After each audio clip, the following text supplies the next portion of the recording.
여러분 안녕하십니까? 저는 황작가입니다. 황작가의 책 읽기 짱 꼬르미에가 지은 체게바라 평전 읽기에 오신 것을 환영합니다. 네, 이 책은 총 6부로 구성되어져 있는데요. 오늘은 4부를 마무리하도록 하겠습니다. 오늘 읽어갈 부분은요, 까밀로와의 전쟁놀이 그리고 산타 클라라 부분을 읽도록 하겠습니다. 네, 우리 책의 393쪽입니다. 까밀로와의 전쟁놀이. 에스캄브라이 지역에서도 시에라 마에스트라와 같은 형제애를 보여주는 농민들이 있다는 사실을 금세 알 수 있었다. 이 지역에서 M7-26 측은 일명 판피오라고 불리는 세바스티안 비시엔도 페레스와 신도 나란해 그리고 3-13 학생혁명회의 소속 대원들이 힘을 합쳐 싸우고 있었다. 또한 로베르토 소리 에르난데스 대위가 이끄는 에스캄브라이 제2전선 소속 부대가 최일행의 캠프에서 아주 가까운 산타로사 농장을 거점으로 활동하고 있었다. 이 당시 반군 세력들 간의 관계에 대해 채는 후일 이렇게 회고했다. 라스비아스에 도착하자마자 우리가 제일 먼저 한 일은 정부를 만드는 것이었다. 우리는 혁명을 통해 모든 분야를 새롭게 규정할 때까지 소규모의 농지를 갖고 있는 농민들이 납세를 거부하도록 하기 위해 혁명정부의 농지개혁법을 공표했다. 실제로 농지개혁은 우리 반군의 상징적 목표로서 언젠가는 반드시 이루어야 할 일이었다. 농지개혁은 다만 선전수단에 머물렀던 것이 아니라 혁명을 수행해왔던 1년 8개월 동안 혁명 지도부와 농민 대중을 돈독하게 맺어주는 동인이 되었으며 이것은 많은 부분에서 혁명적 열기를 북돋아 주었다. 농지개혁은 우리가 고안해낸 것이 아니었고 농민들의 의지의 산물이었던 것이다. 그즈음 채는 판피오를 만나 M7-26과 제2전선의 협력을 어렵게 만드는 문제점에 관해 의논했다. 채는 자신의 대원 한 명이 전선 측 게릴라 2명을 사살한 것에 대해 엄중히 처벌하겠노라고 약속했다. 그리고 위원회 측에서 보낸 밀사들도 정중히 대접했다. 그날 저녁 채는 에르난데스 대위를 만났다. 그렇다고 협력이 완전한 것은 아니었습니다. 각자 나름의 입장을 가지고 있었지요. 당시의 분위기에 대해 호엘 이글레시아스는 이렇게 설명했다. 목소리가 달랐어야 됐는데요. 제가 이게 채의 발언인 줄 알고 이해하시기 바랍니다. M7-26 소속의 8대대장인 채는 에스캄브라이에서 자신의 위치가 아직은 뚜렷하지 않다는 걸 깨달았다. 당장이라도 에스캄브라이의 동북부 지역 지휘관인 엘로이 구티에레스 메뇨요와 헤수스 카레라 등의 명령을 받아야 할 입장이었다. 그들은 자신들의 해방구라 여기고 있는 그 지역에서 자신들의 조직과 무관한 부대가 활동하는 일을 용인하지 않았다. 채는 그 뒤 몇 주를 피델이 자신에게 부여한 대로 바티스타에게 대항하면서도 각자의 입장에서 싸우고 있는 지방 저항 세력의 지휘관들을 규합하는 임무를 완수하기 위해 혼신의 힘을 다해 뛰었다. 그것을 위해 채는 혁명위원회 소속의 지휘관인 메노요와 파우데 초몬 메디 아비나를 비롯하여 정통주의 노선을 추종하는 조직들의 대표, 사실상 공산당인 민중사회당의 펠릭스 토레스까지 만나기를 주저하지 않았다. 그리고 오래지 않아 각 대표들을 자신의 기지에서 함께 모이게 만들었다. 한편 에스캄브라이에서 채가 자신의 정치적 입지를 다져가고 있을 때 시에라에서는 한 가지 심상찮은 일이 벌어졌다. 쿠바 주재 미국 대사인 얼 스미스가 두 미국인의 실종 사건을 워싱턴에 알렸고 국무부 대변인이었던 링컨 화이트는 즉각 이것이 반군들의 소행이라며 맹렬한 비난을 퍼부었다. 실제로 이 두 미국인은 텍사코사의 고용인들이었던 다른 7명의 쿠바인들과 함께 있다가 매복해 있던 반군들에게 체포된 것이었다. 피델 측은 상황이 골치 아프게 꼬이는 걸 원치 않았다. 그래서 이들을 풀어줄 요량으로 우선은 안전한 곳에 억류해 놓고 있었다. 10월 말 피델 카스트로는 신랄한 어투로 링컨 화이트에게 반격을 가했다. 그런 식의 정치 게임이 자기에게는 새삼스러운 게 아니라는 사실을 한 번 더 보여준 셈이었다. 사태가 좀 더 복잡하게 꼬여 미국이 반란군들에게 본때를 보여주길 바랐던 바티스타의 꿈이 또다시 물거품이 되는 순간이었다. 10월 21일 저녁 파울의 초몬의 산중 거점인 도스 아로요스를 찾은 채는 그간의 일을 이렇게 마무리했다. 우리가 히바로를 떠나온 지도 51일이 지났다. 우리는 그동안 40번을 야영했고 15번밖에 먹지 못하였다. 나머지는 커피나 약간의 우유로 때우기가 일쑤였다. 그나마 식량이라는 것도 대부분이 옥수수 떡과 사탕수수 또는 과일 따위였다. 대원들은 반복된 이동과 행군에 차츰 지쳐가고 있었다. 그들에게는 오히려 전투가 자극제가 될지도 몰랐다. 26일 마침내 그들은 기니아 데미란다라는 마을에 설치된 한 병영을 습격하여 보급품을 털 수 있었다. 채는 자신의 전투력이 녹슬지 않았다는 걸 입증하기 위해 몸소 바추카포를 어깨에 메고 병영 앞으로 나섰다. 그가 발사한 포탄은 병영의 벽은 물론 적군의 사기까지 무너뜨리는 구실을 했다.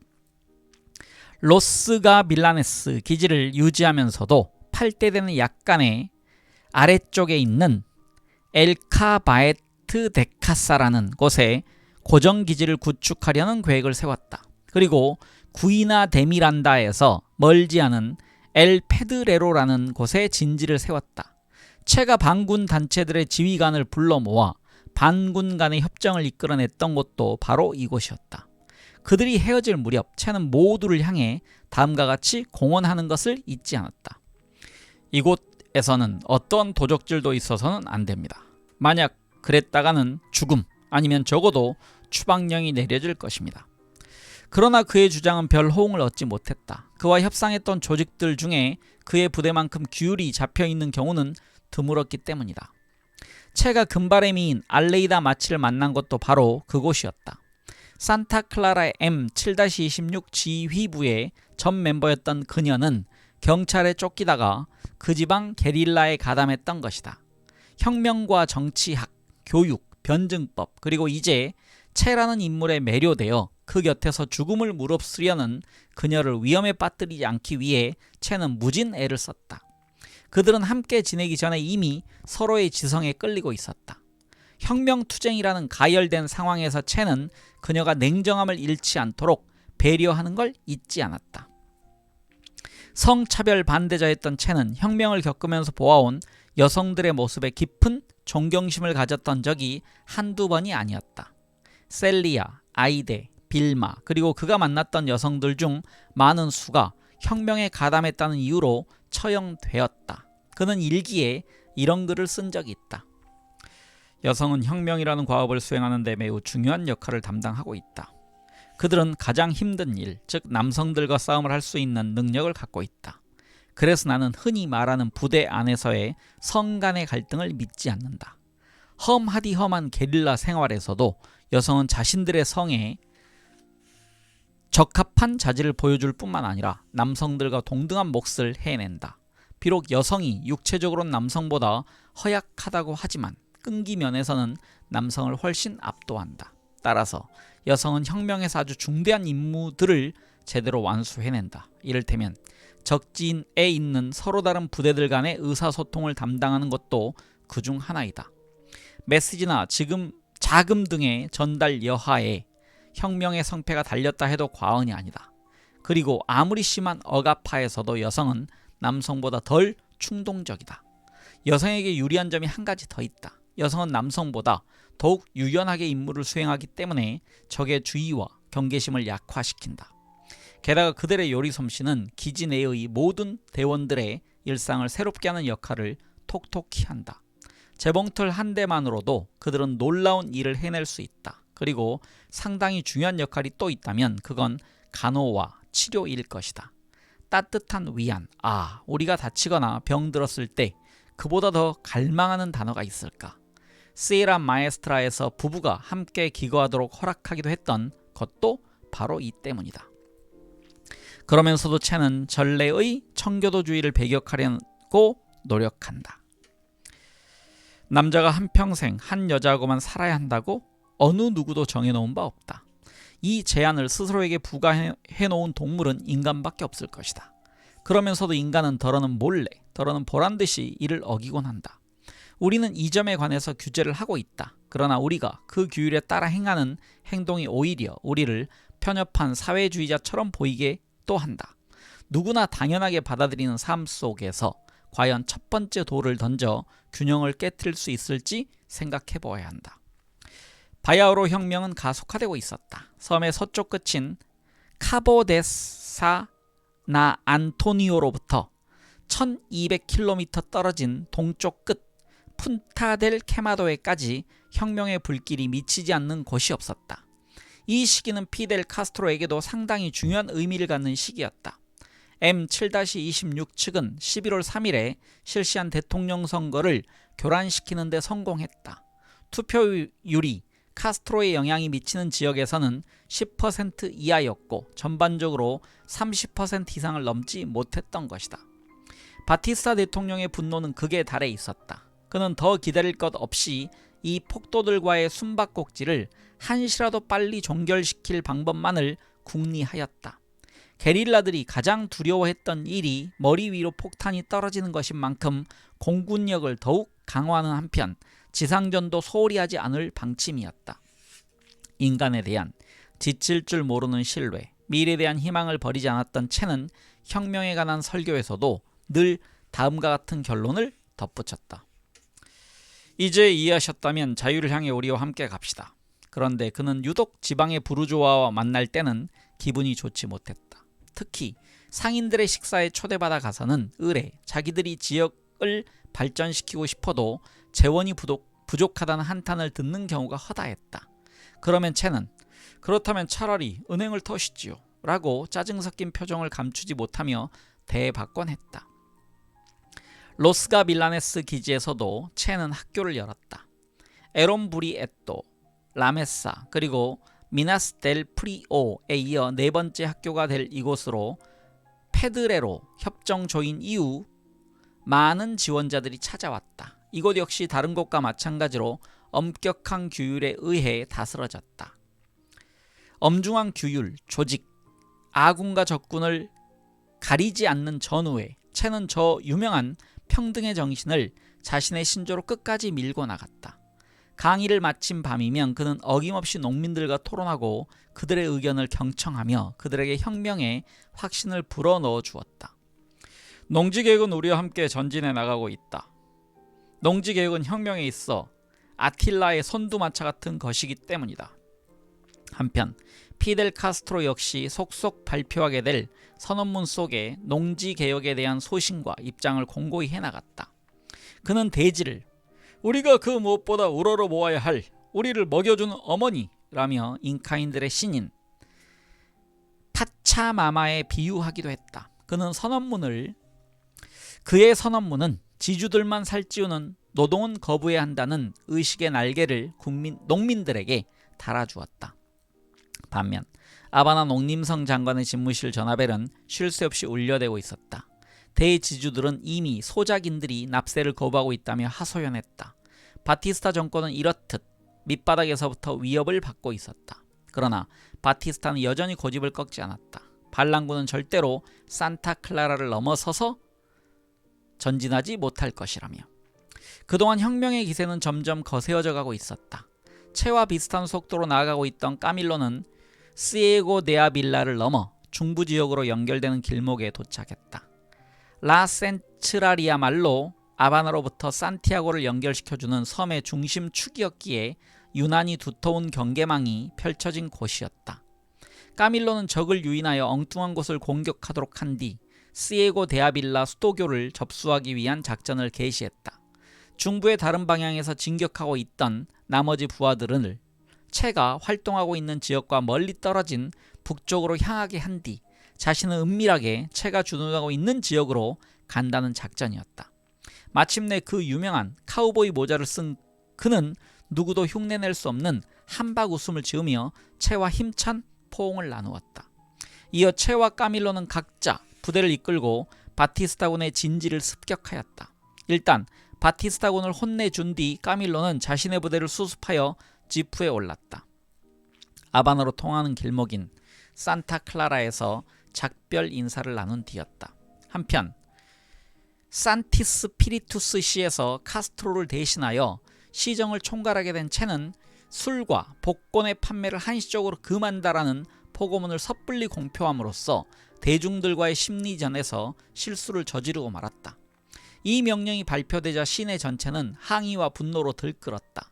술과 도박 금지라는 두 마리의 토끼를 잡겠다고 사람들을 자기처럼 술을 입에 대지도 않게 할 뿐만 아니라 남을 희생시켜 한탕을 노리는 자들을 혐오하도록 만든다는 것 자체가 무리였다.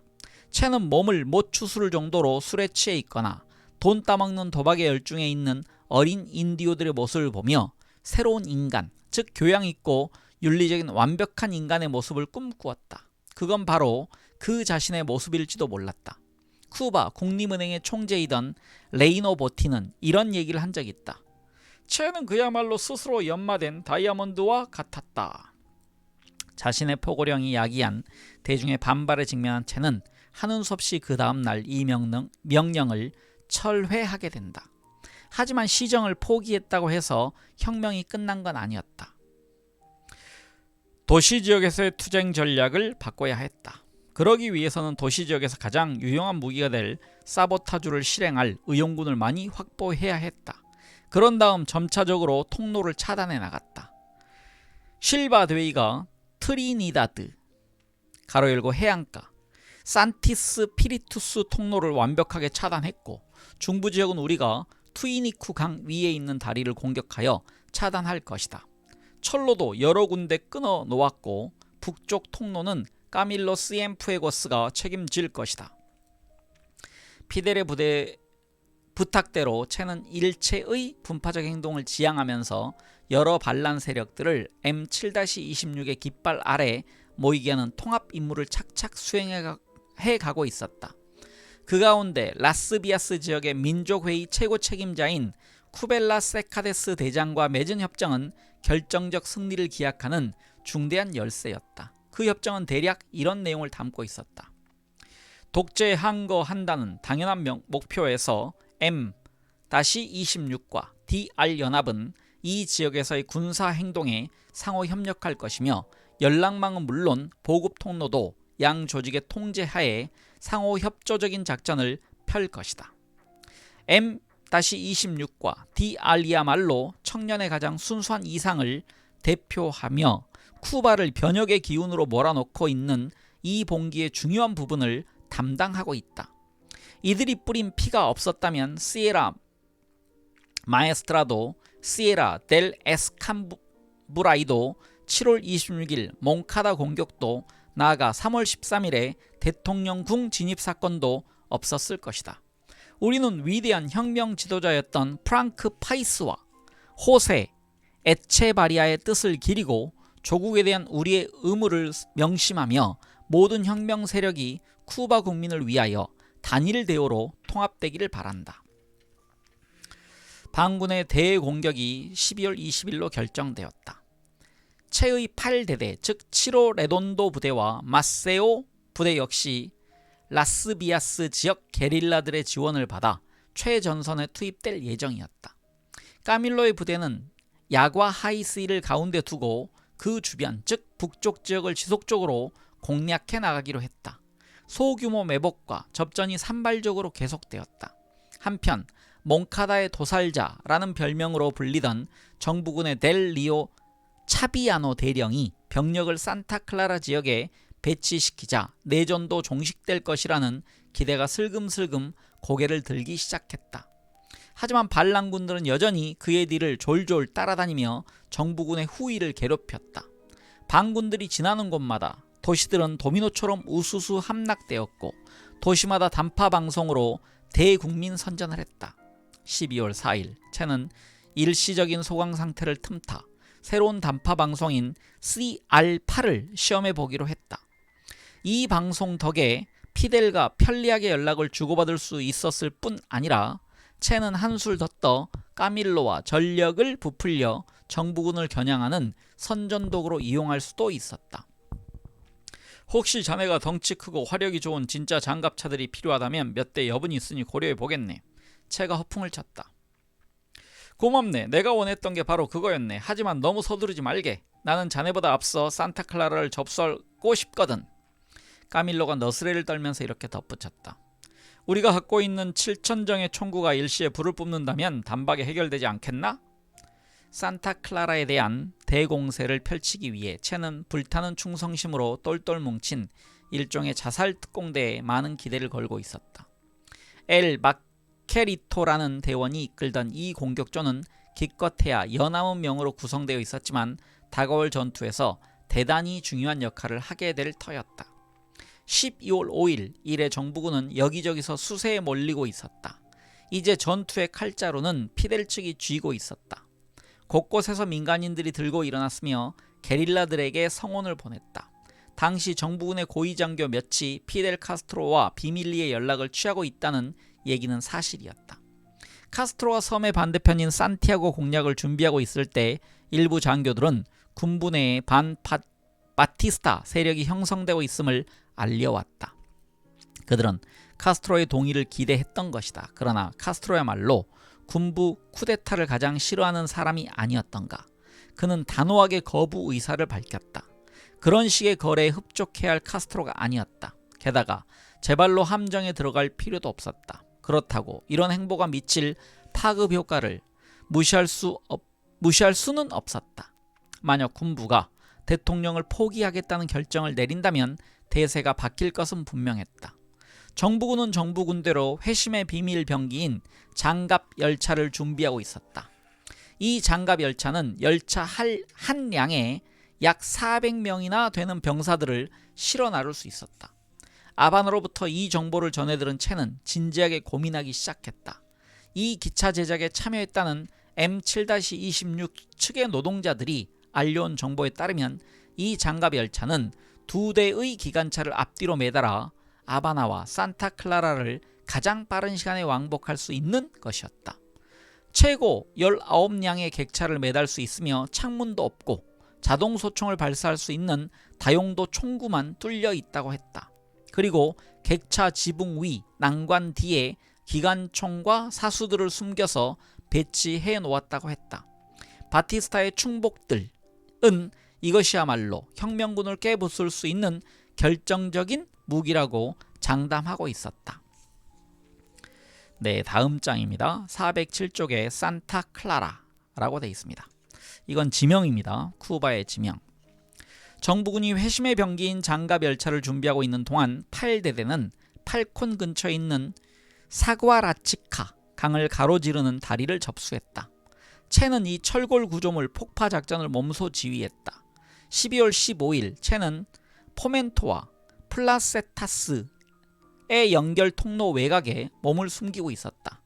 다리를 지키던 감시병이 철수한 뒤 채는 실바데이가 다이너마이트를 설치하는 모습을 지켜보았다. 몇 분 후 다리는 팔콘의 새벽을 요란한 소리로 깨우며 산산이 부서졌다. 아바나는 이제 모든 희망을 그 철로 위에 괴물에 걸고 있었다. 공습도 별 효력을 거두지 못하는 데다 반군에 동조하는 대중의 숫자가 늘고 있다는 것도 바티스타에게는 무거운 짐이 되었다. 12월 16일 이른 아침 채는 포멘토의 초소장인 아이다 페르난데스를 통해 병영의 책임자인 페레스 발렌시아 데이위에게 항복할 것을 요구했다.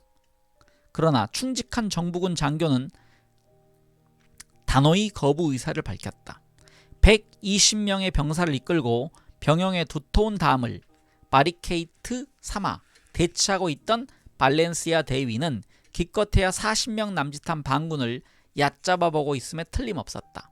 채는 적의 증원군이 파견되는 통로를 끊는 임무를 보르돈에게 부여했다. 한 장소에 대치하고 있는 양편의 입장은 서로 달랐다. 각자 40여 발의 실탄밖에 남지 않았던 채의 편에서는 되도록 빨리 작전을 종결시키고 싶었지만 정부군으로서는 증원군이 도착할 때까지 사용하면 시간을 오래 끌고자 했다. 다시 읽겠습니다. 증원군이 도착할 때까지 가능하면 시간을 오래 끌고자 했다. 하지만 발렌시아 대위가 미처 예상치 못한 부분이 있었다. 대중이 반군 편을 들고 나선 것이다. 민간인 수십 명이 길을 따라 내려와서 반군들 곁에 포진했다. 일부는 바리케이트를 치기도 하고 또 일부는 화염병을 던졌다. 17일 공군기가 투입되면서 사태는 걷잡을 수 없이 돌변했다. 사망자 중에는 민간인이 18명이나 되었다. 이 사이에도 기회주의자들은 여러 반응을 보이면서 나름의 계산을 챙기기에 바빴다. 바야흐로 바티스타를 뒤흔들어 놓을 이와 같은 상황을 체는 예리하게 분석하고 있었다. 리비엔타 만사나스를 탑재한 폭격기가 우리에게 무시무시한 폭격을 가하러 올 때 우리는 그 기회를 이용해야 한다. 만약 그러지 못한다면 보병의 사기가 크게 떨어지게 된다. 여기서 레비엔타 만사나스는 밑에 설명이요, 모든 걸 파멸시키는 폭탄이라고 되어 있습니다. 즉 폭격기에 탑재된 폭탄을 의미합니다. 한편 반군은 병영에 대한 압박을 한층 강화했다.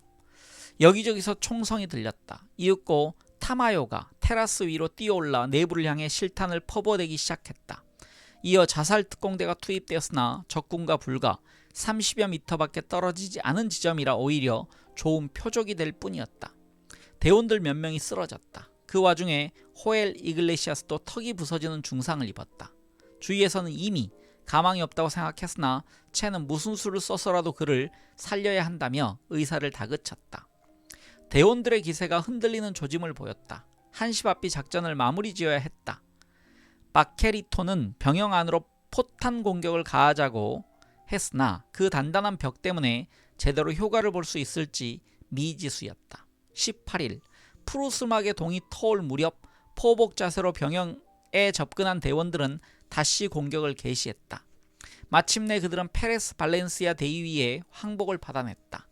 그는 사상자가 얼마나 나오든 신경을 쓰지 않았다. 게다가 증원군도 단념하고 있었다.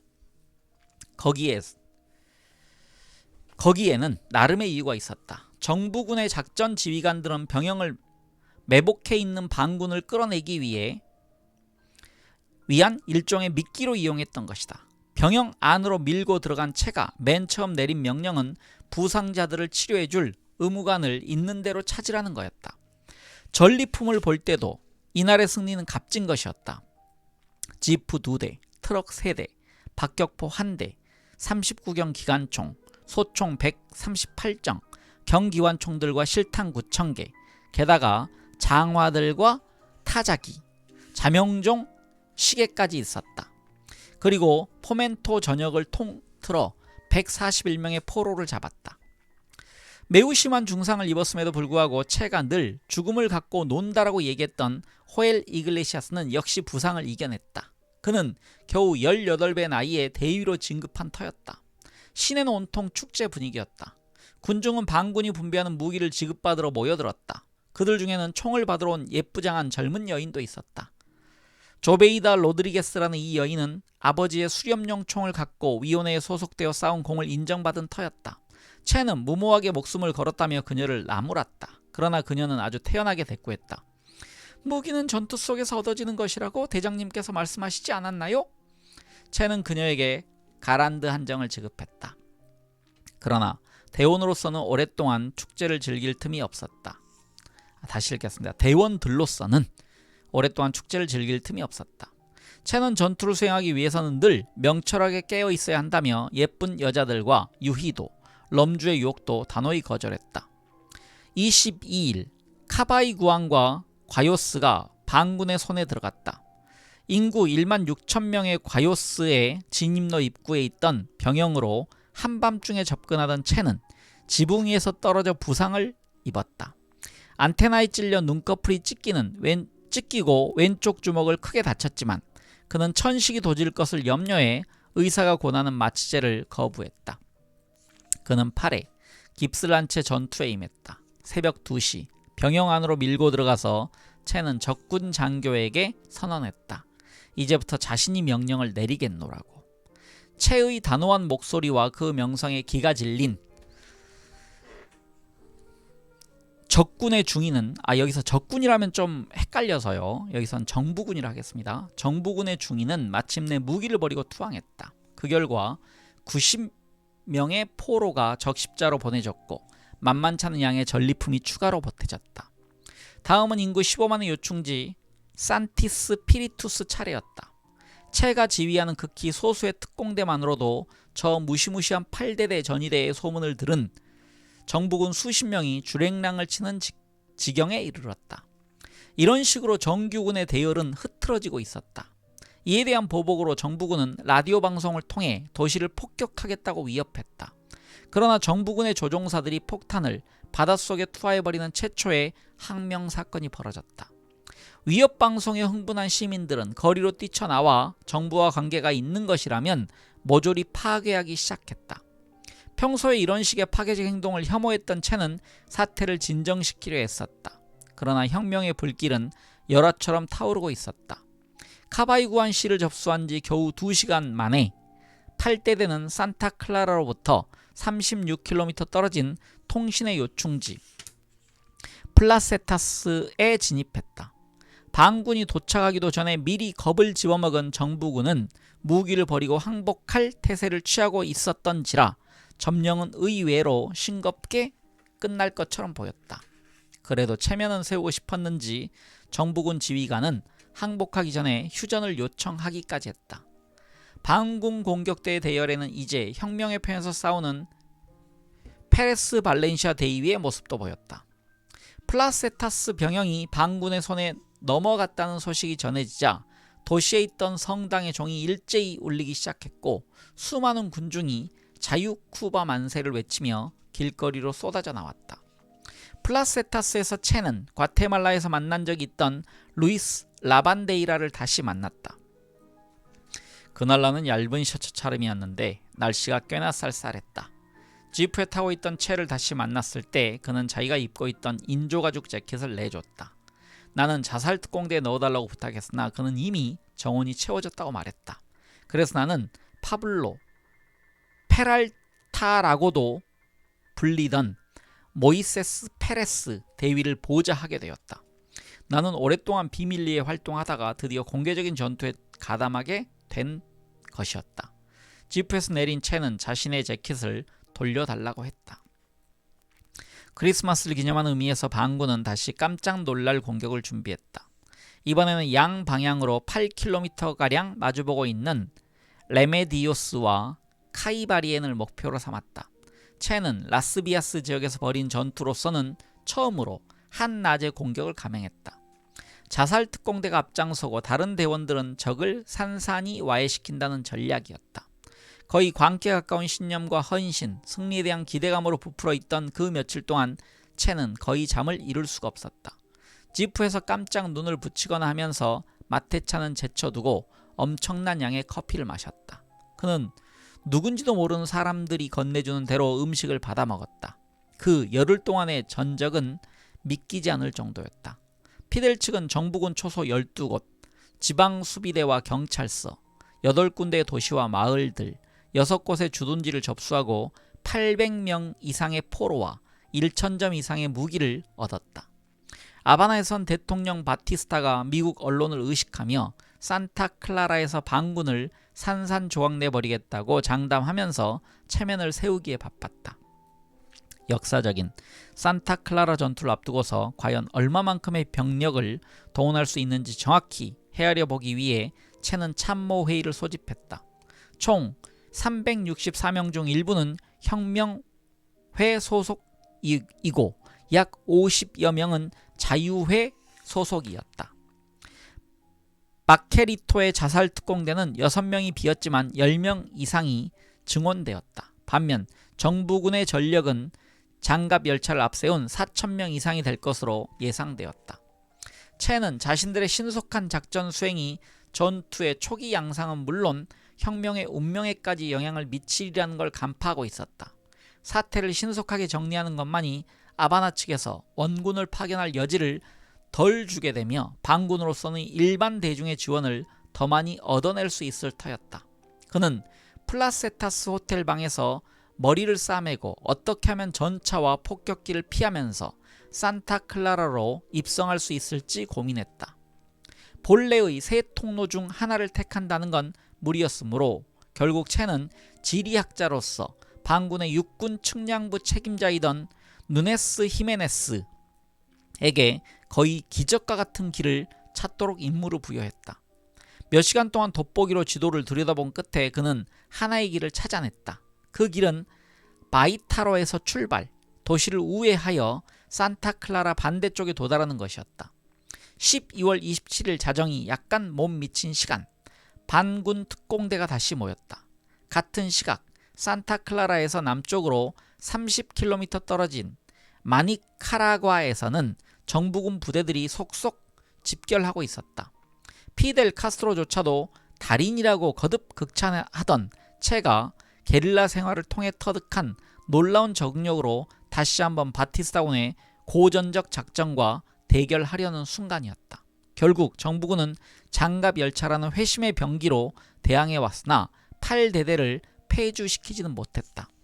사상자들이 병원에 넘쳐났고 급조된 무덤들이 줄을 이었다. 채는 이날의 전투를 이렇게 얘기했다. 레메디오스에서 나는 전투 중에 잠이 든 한 대원에게 훈계했다. 그는 총알이 저절로 발사되고 있었는데도 자기에게는 무기를 빼앗는 것은 부당하다고 항변했다. 자기에게서 무기를 빼앗는 것은 부당하다고 항변했다. 나는 냉정하게 대답했다. 자네가 스스로 총을 찾을 때만 갖게 될 것이다. 그 뒤 산타클라라에서 부상자들을 돌아보고 있을 때 다 죽어가는 한 대원이 내 손을 잡았다. 절 기억하시나요, 대장? 레메디오스에서 저더러 스스로 무기를 찾으라고 하셨죠. 그래, 전 무기를 찾았어요. 잠시 후 그는 숨을 거두었다. 이들이 우리의 게릴라들이었다.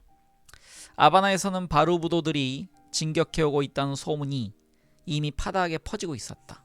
더불어 이들이 포로들을 신사적으로 대우하며 고문이나 처단을 하지 않으면 물론이고 전투 중 부상당한 대원도 절대 포기하지 않는다는 등의 기사도적인 면모가 더욱더 많이 알려졌다. 시가르 문체 지프에 올라탄 채는 8대대와 함께 전진하고 있었다. 막강한 자살 특공대의 뒤를 따르는 로 헬리오 아세베도의 전위부대가 열어주는 길을 따라서였다. 28일 새벽 2시 8대대의 전위가 산타클라라의 외곽을 통과했다. 선두에선 2대의 지프가 지나가면서 만난 건 우유를 싣고 다니는 2대의 트럭뿐이었다. 나머지 부대원은 그로부터 4시간 뒤 우니베르 시다드의 정상에 다다랐다. 그런데 그 우유 운송인이 반군의 통과를 정부군에 알리는 바람에 전투는 생각보다 빨리 벌어졌다. 동이 트기도 전에 모든 게 붉게 물들었다. 폭격기들은 지체 없이 반군이 있을 만한 구역에 마구 폭격을 퍼부어댔다. 그러나 곧바로 예기치 않던 사태가 발생했다. 시민들이 스스로 바리케이드를 치면서 혁명군 편에서 싸울 의지를 보여준 것이다. 그날 저녁 채는 산타클라라에서 첫날 얻은 교훈을 생각해 보았다. 전차부대와의 대결은 강제적으로라도 피하게 해야 한다는 것과 정부군의 힘을 분산하여 고립시키기 위해서는 그들의 수동적 전략을 이용해야 한다는 데 결론이 내려졌다. 자동차는 물론이고 집안의 집기들까지 동원하여 세워진 바리케이드는 전차를 저지하는 훌륭한 장애물이었을 뿐 아니라 시민 의용군과 게릴라들이 맘 놓고 작전을 펼칠 수 있도록 하는 엄폐물이 되어 주었다. 29일 새벽 채가 적극적인 침투 작전을 추진했다. 반군은 어둠을 틈타 도시 전역으로 빠르게 전진하였다. 채는 이렇게 규정하지 않았던가. 게릴라는 밤의 전사이다. 따라서 그는 야행성 존재가 되기 위한 모든 감각을 소유해야 한다. 29일은 전투가 중대고비에 이른 날이었다. 반군들로서도 더는 산발적인 깜짝 효과에만 의지할 수 없는 일이었다. 만약 바티스타군이 다시 집결하여 대공세를 펼친다면 무엇보다 수적으로 열세인 상황이 문제였다. 그렇기 때문에 채로서는 어떤 희생을 감수하고서라도 고삐를 늦추어서는 안 되었다. 비행기들은 교대로 바리케이트에 폭격을 가해왔다. 시민들이 여기저기서 뛰쳐나오고 민간인의 피해도 만만치 않았다. 반군은 죽기 아니면 살기로 필사적인 공격을 퍼부었고 적의 초소들이 하나둘 나가 떨어지기 시작했다. 그러나 한시도 고삐를 늦춰서는 안 되었다. 채는 곧 라디오를 통해 다음과 같은 성명을 발표했다. 우리는 M7-26 소속 제8대대 7호 레돈도 대대이다.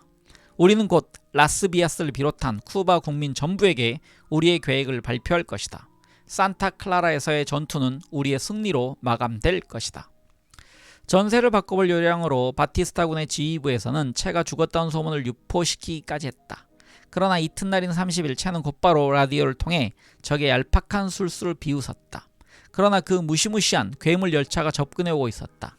라디오 방송에서는 장갑 열차 부대가 이미 산타클라라 방향으로 접어들었음을 알리고 있었다. 채에게도 중대한 결단의 순간이었다. 먼저 철로의 어느 부분을 절단할지 결정해야 했다. 반군은 대학 내에 있던 불도저를 이용하기로 했다. 12월 30일 우리는 정부군의 산타클라라 본부와 장갑 열차 간의 교신을 두절시켰다. 적군은 카피로 언덕 위에서 포위된 걸 알자 철로를 통해 도망치려 했다.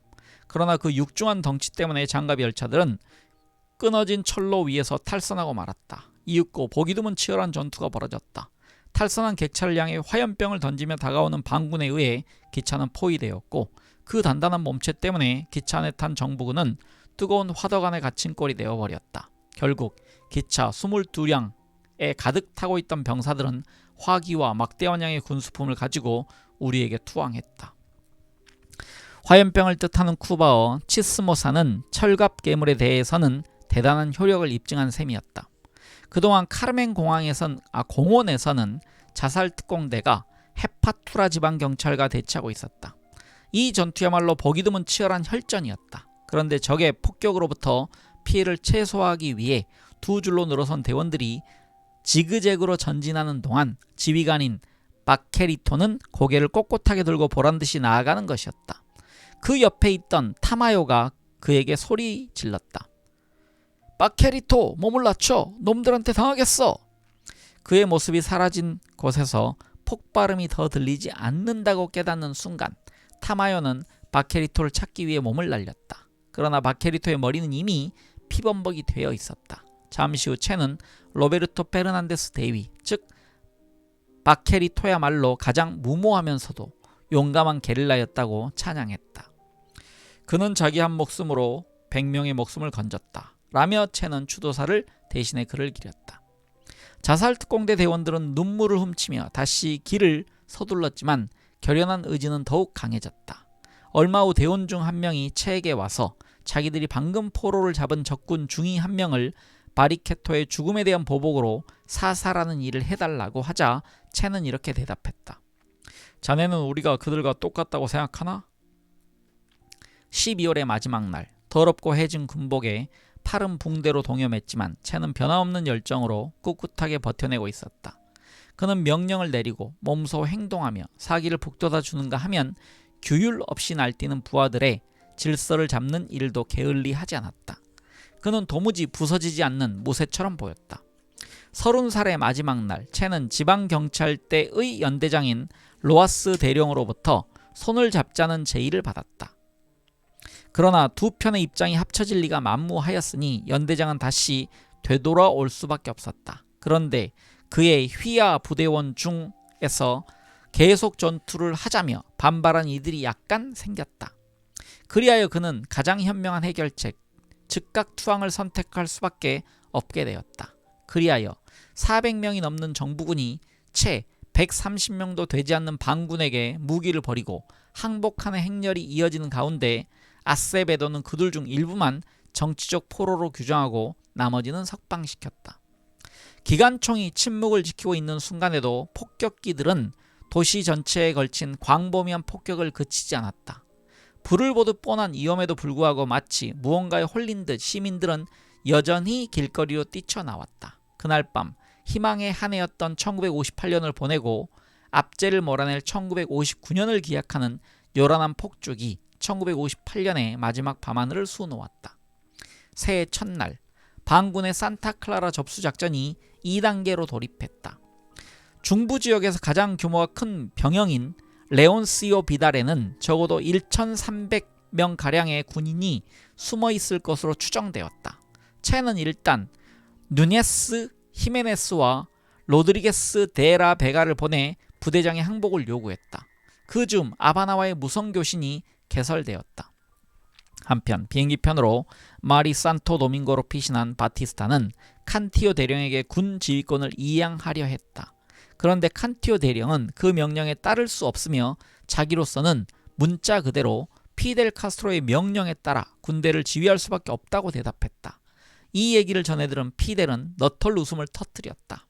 그들이 칸티오에게 어떠한 요구를 한 적이 없었는데도 그는 스스로 웃음거리가 된 것이었다. 산타클라라의 최후 저항 거점에 도달한 채는 앞뒤 가릴 것 없이 병영 안으로 들어가 병영 책임자인 에르난데스에게 단도직입적으로 말했다. 더 길게 끌 것 없소. 당신들이 항복하든가 아니면 우리가 밀고 들어오든가. 길은 둘 뿐이요. 도시는 이미 우리 손에 들어와 있소. 그리고 그는 손목시계를 보면서 명확하게 통보했다. 정확히 12시 30분에 나는 이곳에 모여있는 아군에게 공격 명령을 내릴 것이오. 우리는 어떤 대가를 치르더라도 이 병영을 접수할 것이지만 당신들은 피 흘린 역사에 대한 책임을 면치 못할 것이오. 쿠바의 군대를 파견할 기회만을 노리고 있는 미국의 존재를 당신들이 몰랐다면 모르겠지만 만약 그렇지 않다면 그 죄악은 더욱 무거워지오. 당신들에게는 외세와 결탁한 혐의가 보태질 것이기 때문이요. 어떤 경우이건 간에 당신들 스스로 목숨을 버리는 일밖에 남지 않겠지만. 이 말을 들은 에르난데스 대위는 자신의 부하들과 상의하겠노라고 했다. 12시 정각 정부군 제1진이 병영에서 나와 무기를 버리고 투항했다. 그러나 그 다음날까지 잔존했던 최후의 저항 세력은 결국 산타클라라 전투에 대미를 장식해 주었다. 산타클라라에서 채를 본 것은 내 부대와 불도저가 대학 입구에 방패처럼 포진하고 있을 때였다. 나는 여전히 소형 비행기들이 기관총 사격을 퍼붓고 있는 거리 한복판에 채와 알레이다 그리고 나 세 사람만이 서 있다는 걸 문득 깨달았다. 나중에 레온스의 미달 병영을 나온 나흘 만에 함락시킨 뒤 채는 극단적인 무모함이라는 이유로 나를 엄중히 문책했다. 빌어먹을. 채에게 그 사실을 말하지 말았어야 했던 것이다. 그리고 그 악몽 같은 레온스 비달 병영을 마침내 함락시킨 뒤 내 부하 중 한 명이 무심코 총을 발사한 적이 있었다. 채는 이 사건을 가지고 또다시 나를 심하게 꾸짖었다.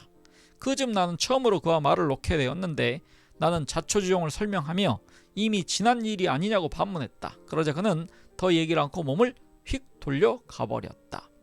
루이스 라반데이다의 회고록 중 일부이다.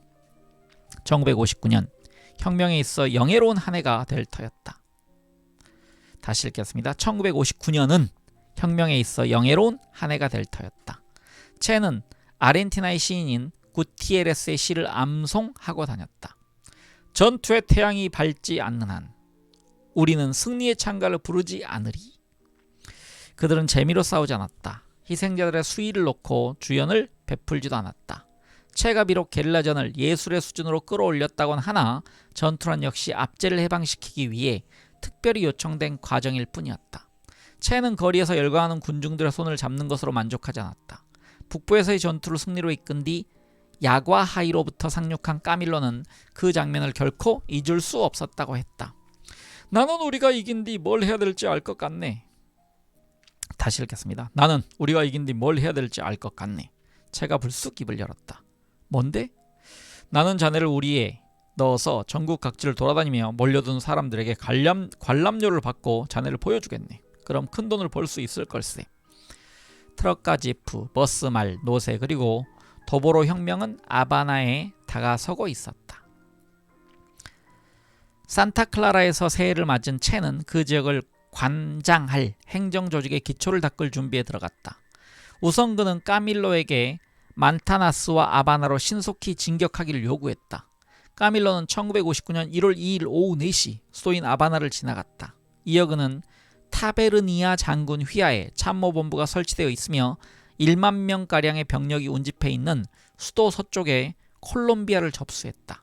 약 500명의 반군과 민병대, 피델 측을 지원하기 위해 총파업에 돌입한 시민들 앞에서 정부군은 이미 저항할 의지조차 잃은 지 오래였고 티베르니아 장군마저도 일찌감치 몸을 숨겨버렸다. 이렇듯 총 한 방 쏘지 않고 까밀로는 콜롬비아를 장악했다. 수도의 동남쪽으로 약 10km 떨어진 마나과 병영에서도 2,000명의 병사들이 즉각 투항하여 같은 수순을 밟았다. 3일 새벽에는 공군기지인 로스바노스의 산 안토니오에서 2,000명이 역시 아무런 저항 없이 반군에게 투항했다.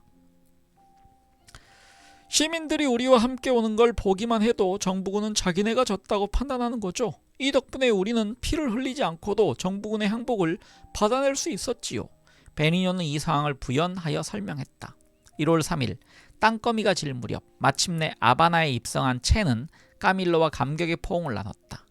그들은 승리한 것이다. 최후의 순간까지 저항하던 바티스타 세력은 마스 페레르 대령이 이끌었던 부대였다. 이 부대는 호랑이들이라 불리며 고문과 학살을 일삼던 잔인한 부대였다. 그들의 흰색 셔츠만 보아도 사람들은 치를 떨었다. 그들은 도시의 민병대 안에 숨어들어 M7-26 소속의 부대원들에게 심심찮게 타격을 가하곤 했다. 그러나 대통령궁이 반군 손에 떨어지는 걸 막는 데는 역부족이었다. 아바나 입성 몇 시간 후 체는 총 한 방도 쏘지 않고 카바냐 병영을 항복시켰다. 그래도 그 거대하고 단단한 요새 뒤에는 여전히 1,000명 이상의 군인이 버티고 있어 반군은 언제 끝날지 모를 포위를 계속했다. 그들 외에 다른 1,000명은 이미 무장 해제된 뒤였다. 자살 행위나 다름없었던 그란마 호로부터의 상륙을 감행한 지 25개월 만인 1959년 1월 2일부터 쿠바 섬은 축제에 빠져들었다. 체로서는 과테말라 시절 혁명의 견습생이었을 무렵부터 부단히 들어왔던 희망의 도시 아바나에 발을 디딘 뜻깊은 순간이었다. 네, 이렇게 이 책의 4부가 끝났습니다. 이제 다음 시간에는 제5부 전쟁은 끝나고 부분을 읽도록 하겠습니다. 네, 함께 독서해 주신 많은 분들 감사드립니다. 저는 황 작가였습니다.